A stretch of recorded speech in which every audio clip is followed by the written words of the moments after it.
ချင်းလန်းကောင်ဆယ်လက်ချင်းလန်းအစိုးရရဲ့တပ်မတော်ကတပ်ဖွဲ့တွေက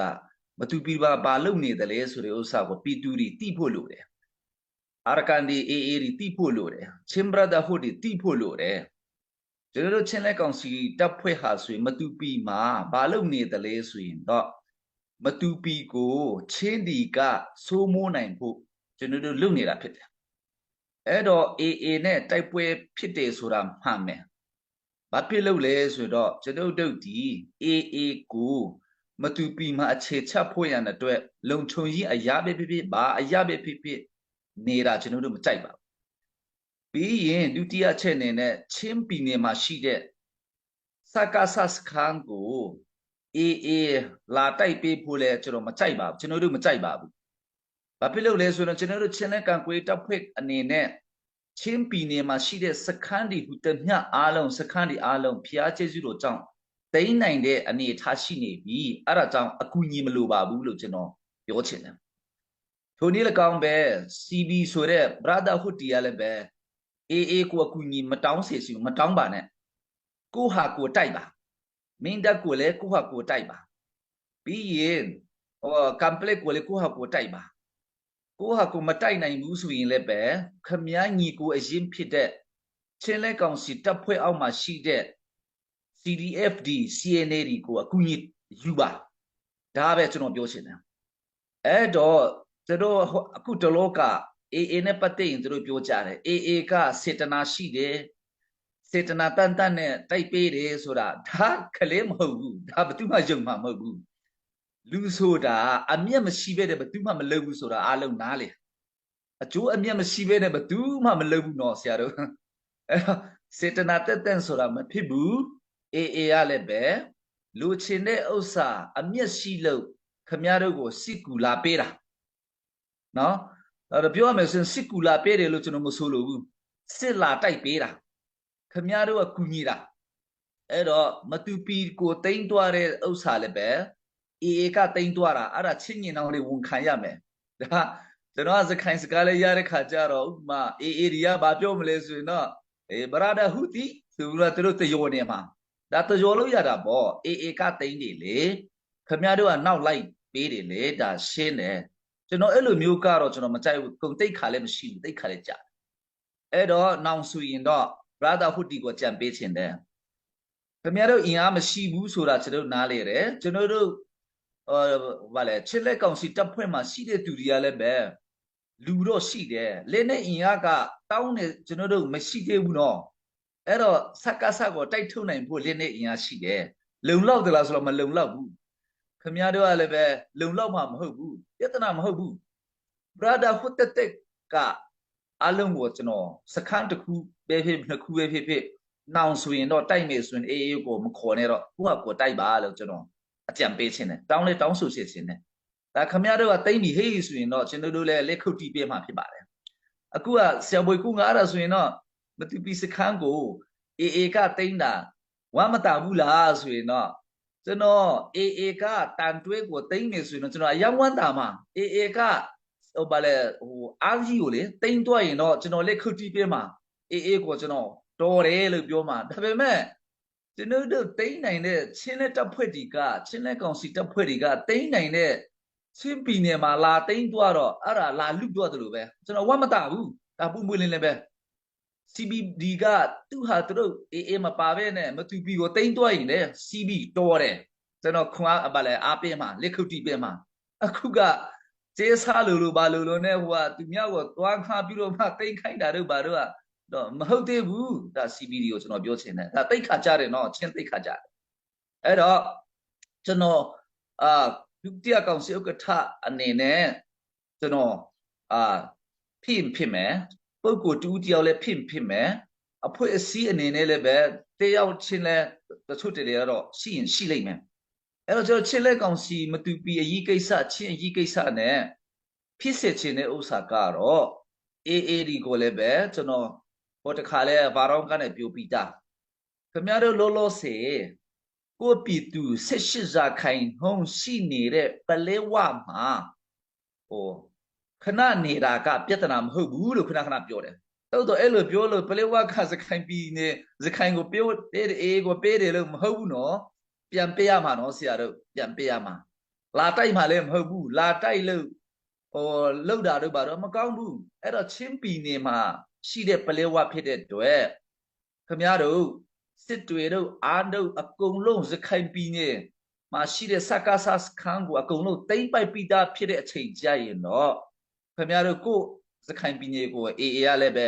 ဟိုအခြေချတော့မှဖြစ်တယ်အခုအလောလောဆယ်အကုန်လုံးမသိမ့်နိုင်သေးတဲ့တွေ့ခင်ဗျားတို့ထောက်ပို့လမ်းကြောင်းပဲဖြစ်ဖြစ်လုံချုံကြီးအရာပဲဖြစ်ဖြစ်ခင်ဗျားတို့ပြည်သူလူထု18ရာခိုင်နှုန်းရှိနေတဲ့ပလက်ဝမှာလောလောဆယ်နေတာကတော့ကျွန်တော်တို့ချင်းလဲကောင်စီကကန့်ကွက်နေတာမဟုတ်ဘူးတော့ရိုးသားရမယ်ရိုးသားရမယ်ကိုယ့်ရဲ့ဟိုရခိုင်ဒီကပလက်ဝကိုလွှမ်းမိုးသွားအောင်ဆိုတာအဲ့ဘာတို့ညာတို့ကတော့ကြားကာလမှာမလုပ်ဖို့အတွက်အေးဒီကိုလည်းကျွန်တော်တိုက်တွန်းချင်တယ်ထိုနည်း၎င်းပဲ brotherhood ဒီကိုလည်းကျွန်တော်ပြောချင်တဲ့ဥစ္စာကဟောလိန်ညာပြီးတော့မပြောရဘူးခင်ဗျားတို့ပြောတဲ့ဥစ္စာတွေကုန်တေးသေးချာချာနားထောင်တော့လိန်ညာတာတွေများတယ်အဲ့ဒါမလုပ်ရဘူးမနေ့တနေ့ကbrotherhood ဆိုတဲ့ဟိုပါလဲချင်းညီနောင်ဒီဖွဲ့ကပြောထားတဲ့ဥစ္စာဗီဒီယိုကလစ်ကျွန်တော်တခုတွေ့တယ်အဲ့ဒါကျွန်တော်ရဲ့အတိမိတ်ဆွေပေါ့ကျွန်တော်တို့မရာကဖြစ်တယ်MATC ကဖြစ်တယ်ကျွန်တော်ကိုလည်းသိမှာကျွန်တော်သိချာနားထောင်တော့ဘာဖြစ်လို့ကျွန်တော်တို့အဲ့လိုလုပ်ရတယ်လေဆိုပြီးတော့မှသူကပြောတာပေါ့ CNF ကတဲ့ဟိုအကုန်လုံးကျွန်တော်တို့ကိုတဲ့တန်းတူမသွားဘဲနဲ့အားလုံးတိတ်ကြုံသွားတယ်အဲ့ဒါကြောင့်ချင်းလဲကောင်စီလောက်တာကိုကျွန်တော်တို့မကျင်တတ်ဘူးလို့သူတို့ပြောတယ်နောက်အချို့အစားကျွန်တော်တို့တူညီနဲ့သွားမယ်လို့ပြောချင်တယ်ထင်တယ်နောက်ပြီးတော့မှဗာပြောသေးတယ်လဲဆိုရင်တော့ဖွဲ့စည်းပုံအခြေခံဥပဒေဒီကိုဘာဒီကိုတဲ့ကျွန်တော်တို့ဘောမတူပြဲနဲ့ကြီးဆွဲထားတယ်ဆိုတဲ့ပုံစံမျိုးတွေသူပြောသွားတာဖြစ်တယ်အဲ့တော့ကျွန်တော်တို့ချင်းလန်းကောင်စီဖွဲ့တဲ့အချိန်မှာအားလုံးပွင့်လင်းမြင်သာစွာဖြင့်လှုပ်ထားတာကိုသူမတိလိုက်ဘူး तू ကအဲ့ဒီချိန်မှာပြောနေတဲ့မနေ့တနေ့ကအဲ့ဒီမရာကိုစလေကပြောတာက तू ကအဲ့ဒီချိန်မှာ तू ကြောင်းတက်နေတဲ့ချိန်ဖြစ်တယ်ဆိုတော့အခုမှပဲကျွန်တော်ပြန်တွေးရတော့အဲ့လိုပဲ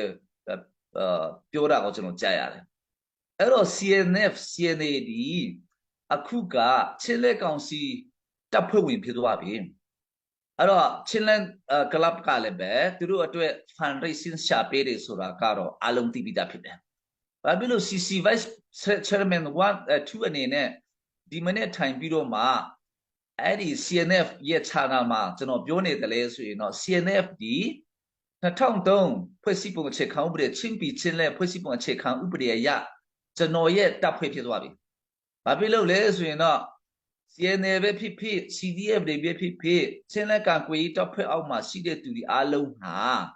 ကာကွယ်ရေးဝန်ကြီးဌာန၏တိုက်ဆိုင်ကြီးကြပ်ကုကဲမှုအောက်တည်ရှိပါသည်လို့ဒါပြောထားတာဖြစ်တယ်အဲ့တော့နောက်ပြီးတော့မှဘာရှိတဲ့တယ်လဲဆိုရင်တော့ချင်းပီချင်းလန်ချင်းပီတူလူထုကိုတဲ့အဲ့ဒီတပ်မတော်တွေကတပ်သားတွေကအသက်ပေးပြီးတော့မှကာကွယ်ရမယ်ဆိုတဲ့ဥစ္စာလဲရှိပြန်ရင်အဲ့ဒါကြောင့်ကျွန်တော်ဒီဒါဒီပြောရချင်းဖြစ်ပါတယ်ဆိုတော့ကျွန်တော်တို့က CNF ရဲ့ပါဝင်မှုကိုစောရကခဏခဏတင်းနေကြတယ်ထင်တယ် CNF ပါဝင်မှုကတွတ်တော်အမတ်ဒီပါဝင်မှုနဲ့အရင်ကလေးကတန်းတူနဲ့တွားပါတယ်ဆိုပြီးတော့မှအခုခဏခဏပြောကြတယ် ICNCC တုန်းက16ယောက်ရှိသူတို့ပါဝင်ကြတယ်လေ CNF က16ယောက်တွတ်တော်အမတ်တွေက16ယောက်အဲ့ဒီတုန်းကဘသူမှစောရကမတည့်ဘူးကောင်းတယ်ခေါင်းတယ်တဲ့အခုကျတော့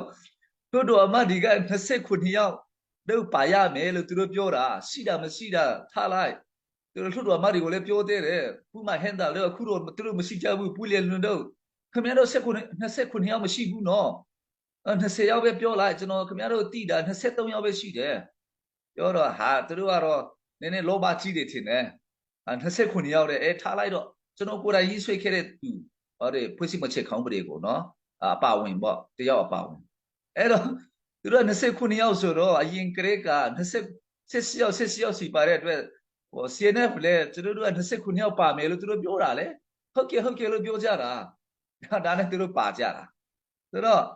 အခုကျွန်တော်ပြောမယ် CNF ပါဝင်မှုဟာ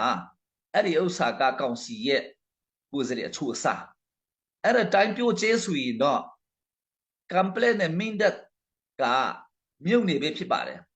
မကွဲတဲ့မြုပ်နေဆိုတဲ့အတွက်ဟာခါတို့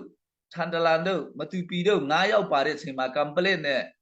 mean that က10ယောက်ပါတယ်လေအဲ့ဒါကြားလေတခုမှတယောက်မှမပြောကြဘူးအဲ့ဒါဆိုရင်တော့မြုပ်နေချင်းချင်းလာဥမှာပေါ့ထိုနည်းလည်းကောင်းမဲ့ကျွန်တော် data တွေရပြောမြင်ဆိုရင်တော့မရာ data ဆိုရင်တော့ complete မြုပ်နေတဲ့လူဦးစီတူတာ26,000ရှိတယ်သူတို့က24,000ကျော်ဆိုတော့မရာက3ယောက်ပဲပါတယ်နော် data ကပြဿနာမရှိဘူးလို့ကျွန်တော်ဆိုတော့ကမတည့်ဘူး CNF ကသူတို့ဘာဖြစ်လို့မကြိုက်တာလဲတော့မသိဘူးဒါခလေးခလာဆန်နေနော်ကျတို့ဝေဖန်တာမတရားဘူးအဲ့တော့အခုကောင်စီမှာရောအစိုးရမှာရောလွှတ်တော်မှာရောတရားရေးမှာရောအကြီးအကဲဆိုတဲ့ဥစ္စာဝန်ကြီးအဆင့်ဒီအကြီးအကဲက28ယောက်ရှိတယ်အဲ့ဒီ28ယောက်ထဲမှာလွှတ်တော်အမတ်ဒီက10ဦးပါတယ်အဲ့ဒီချိန်မှာ CNF က9ဦးပဲပါတယ်ဒေသန္တရတွေ15ဦးပါတယ်အဲ့ဒါမျိုးတွေလည်းတရားမျှတမမျှတဘူးလားဆိုတော့နည်းနည်းစဉ်းစားကြည့်လိုက်အောင်အဲ့ဒါတစ်ချက်နောက်ပြီးတော့မှအဲ့ပုဂ္ဂိုလ်ကဘာပြောသေးတယ်လဲဆိုတော့မရာကဟို CB ကိုယ်စလေဆိုပြီးတော့ပြောနေတယ်သူဘာပြောသေးတယ်လဲဆိုရင်တော့ချင်းလက်ကောင်စီနဲ့တွေ့မယ်ဆိုပြီးတော့ကျွန်တော်တို့ကကမ်းလှမ်းတယ်တဲ့တခါမှသူတို့မတွေ့ဆုံချင်ဘူးလို့ပြောသေးတယ်အဲ့တော့မလိမ်ရဘူးကျွန်တော်တို့ကလာကမ်းလှမ်းတာစာတခါပို့တယ် CB ဖက်ကမကြိုက်ဘူးဒုတိယအချိန်စာထပ်ပို့သေးတယ်မကြိုက်ပြန်ဘူးအဲ့တော့ဒါကိုကျွန်တော်တို့ကိုမကြိုက်ဘူးလို့ပြောတော့ပြောင်းပြန်ရင်အဲ့လိုမပြောရဘူးဆိုတော့အဓိကကြတော့ဘာကြောင့်အဲ့လိုမျိုးသူတို့ပြောနေတယ်လဲဆိုတော့ကြီးတဲ့ခါကြတော့ကောင်းဆောင်တွေကအရေးကြီးတယ် CB ကောင်းဆောင်တွေတေတေချာချာစဉ်းစားစေချင်တယ်ပြစ်စလက်ခတဲ့ကောင်းဆောင်မလုပ်ကြပါနဲ့အဲ့ဒါကစားနေတာမဟုတ်ဘူး CJDC လို့မထင်ပါနဲ့ CJDC တို့ကတော့အပေါ်စားအနေနဲ့အဲ့ဒါဆူစီတဲ့အဖွဲ့အစည်းလောက်နဲ့ပဲအဲ့ဒါ CJDC ကအပေါ်စားအဖွဲ့အစည်းပဲအဲ့လိုမျိုးမစင်စားပါနဲ့ရှင်းလက်ကောင်စီရှင်းလက်ဆိုရဆိုတဲ့ဥစ္စာတကယ်ချစ်လေးခိုင်မာနဲ့လူကြီးတွေလူလက်ပိုင်းတွေလူငယ်တွေနဲ့ဖွဲ့စည်းတဲ့ဥစ္စာ CJDC ကလူငယ်တွေကြီးပဲဖွဲ့စည်းခဲ့တဲ့ဥစ္စာနော်အဲ့ဒါလည်းစင်စားအောင်ပြစ်လက်ခနဲ့စကားမပြောစေချင်ဘူးနောက်ပြီးတော့မှ brotherhood ဒီမှာဥဆောင်နေတဲ့လူတွေကလည်းပဲအားကိုးတဲ့လူဖြစ်စေချင်တယ်လူထုကမလဲစားတဲ့လူတွေတော့မဖြစ်စေချင်ဘူးပြစ်လက်ခနဲ့အဲ့ဒါကြောင့်ကျွန်တော်ပြောနေတာ CB ကိုဘသူတွေကဥဆောင်တယ်လဲဆိုတော့လူထုတွေကလည်းတေချာကြည့်ဥဆောင်တဲ့သူကကြည့်အဓိကပဲရှင်းလက်ကောင်စီကိုဘသူတွေကဥဆောင်တယ်လဲဆိုတော့လူထုတွေကိုကြည့်ကျွန်တော်တို့ဥဆောင်နေတဲ့သူတွေကဖျားတရားလဲမကြောက်အပေါ်စားတွေလူဖြစ်တယ်ဆိုရင်တော့ကောင်စီကိုလည်းလူထုတွေကဖြုတ်ချပလိုက်တော့ထိုနည်းလည်းကောင်းမဲ့ brotherhood ဆိုတဲ့သူတွေကလည်းပဲလူတွေကလည်းပဲဘာမှမဟုတ်တဲ့လူတွေဟိုလူထုကလဲစားတဲ့လူတွေမဟုတ်ဘူးဆိုခင်ဗျားတို့အနာယူအဲ့ဒါကျွန်တော်တို့ကောင်းဆောင်တွေပေါ်မှာမူတည်တယ်ကောင်းဆောင်တွေကခဏလူထုတွေကိုဒုက္ခပေးတာကျွန်တော်မကြိုက်ဘူးဆိုတဲ့ဥစ္စာကျွန်တော်ပြောချင်တာဆိုတော့ပထမအချက်အနေနဲ့တော့အဲ့ဒါလောက်ပဲကျွန်တော်ပြောမယ်နောက်မှမင်းမြတ်ချင်တဲ့ဥစ္စာတွေနောက်ပြီးတော့မှ CBD ကတို့ပေါ်မှာမကျင်တတ်တဲ့ဥစ္စာတွေကိုလည်းပြောနောက်ပြီးတော့မှ AA တွေကကျွန်တော်တို့ပေါ်မှာမကျင်တတ်တဲ့ဥစ္စာလည်းပြောကျွန်တော်တို့ကဒီလိုဖြစ်ပါတယ်ဆိုလို့ဥစ္စာကျွန်တော်တို့ရှင်းသွားမှာဖြစ်တယ်နှုတ်မော်ရပြည်သူလူထုကဇွေဖြစ်ပြီးတော့မှကိုရေးဖို့တဲ့ချင်းတင်နေမှာဖြစ်တဲ့အတွက်ကျွန်တော်မကြိုက်ဘူးအဲ့ဒါတွေကိုကျွန်တော်ပြောချင်တာပါကျေးဇူးတင်ပါတယ်